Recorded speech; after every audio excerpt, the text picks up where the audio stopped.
Hello and welcome to the Australian Tutoring Association. The Australian Tutoring Association is a peak body for tutors in Australia. We have over 500 member businesses and have grown in the last 9 years from very humble beginnings. The Australian Tutoring Association originally was founded as a result of a request by government. The government had sought to improve standards and accountability in the industry, but didn't want to go towards a model of regulation. Of course, businesses within the industry were keen to move along the self-regulation path because businesses suffer when regulation is on the rise. Since 2005, when we set up our first association, the Australian Tutoring Association has grown from strength to strength. One of the really important features of responsible self-regulation is having a strong and inclusive peak body such as the Australian Tutoring Association. A peak body should always have a code of ethics, a code of practice, or a code of conduct that guides the activities of member businesses. That code of conduct should be widely disseminated. Parents, consumers, government, educators should all have access to a code of conduct in regards to tutoring businesses. In this way, they can hold tutors to account and make sure that they're following the code of practice as espoused by the peak body, the Tutoring Association. A second aspect to responsible self-regulation is a capacity to discipline members if they fall outside of the code or breach the code in any way. This is a very important aspect of self-regulation. That is, if businesses breach the code, they can be subject to disciplinary proceedings, and they can also be expelled if they continue to subvert the ethics and the code as espoused by the peak body. Probably of great significance at the moment around the world and domestically here in Australia is the need to have a third arm for self-regulation that demonstrates responsibility. That third arm, accreditation, launched in November 2013 in Australia, is a system of accreditation. In order to benchmark minimum standards, it's really important that an industry have a rigorous and open system of accreditation.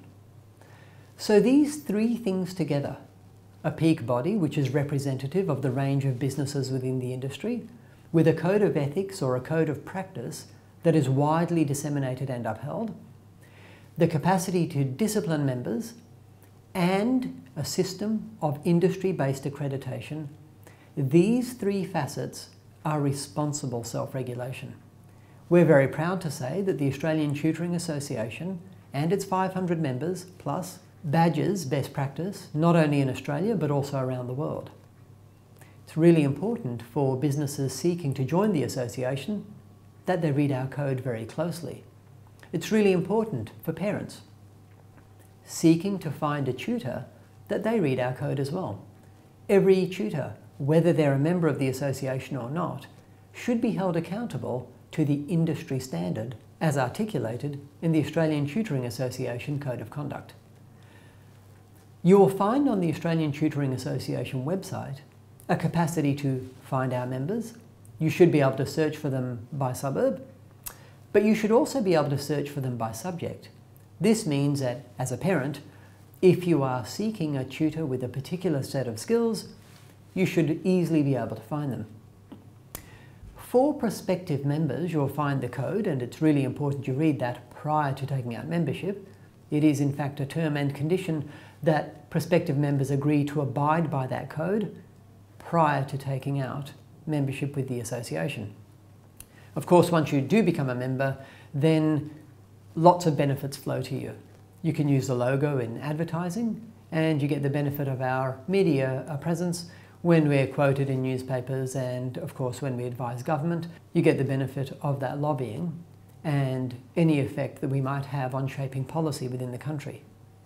Other benefits include incredible discounts on insurance, support with your website and web design, printing benefits, and other alliances as they arise from time to time. Obviously, our interest as the peak body is to support best practice standards.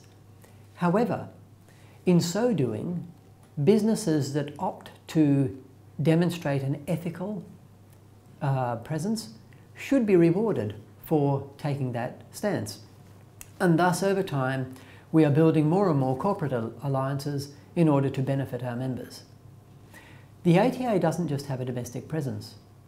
We are increasingly being sought by international media and also advising on the development of tutoring associations in other countries. We therefore see that we have a double role. One is to benefit consumers and parents and businesses here within Australia, and a second one is to benefit consumers and parents and businesses offshore. We know that our model of self-accreditation and self-regulation is the model that is preferred. We don't want regulation. We don't think government should impose regulation upon the industry that restricts what people do and restricts diversity in the way businesses can conduct their operations. We think that parent choice should be valued. When parents choose a private tutor, we would like to value their right to exercise that choice, consistent with the Universal Declaration of Human Rights, Section 26(3), where it is stated, children have the prior right to choose the kind of education they want for their child. We therefore support self-regulation not just domestically, but also offshore. We seek to guide governments in the decisions they make. We seek to support parents and children to find tutors who are ethical, accountable, honest, and fair in their dealings. In this way, we hope to make a difference and badge the industry as being responsible, as being caring, and also as having a partnership status with mainstream educators. Welcome to the Australian Tutoring Association.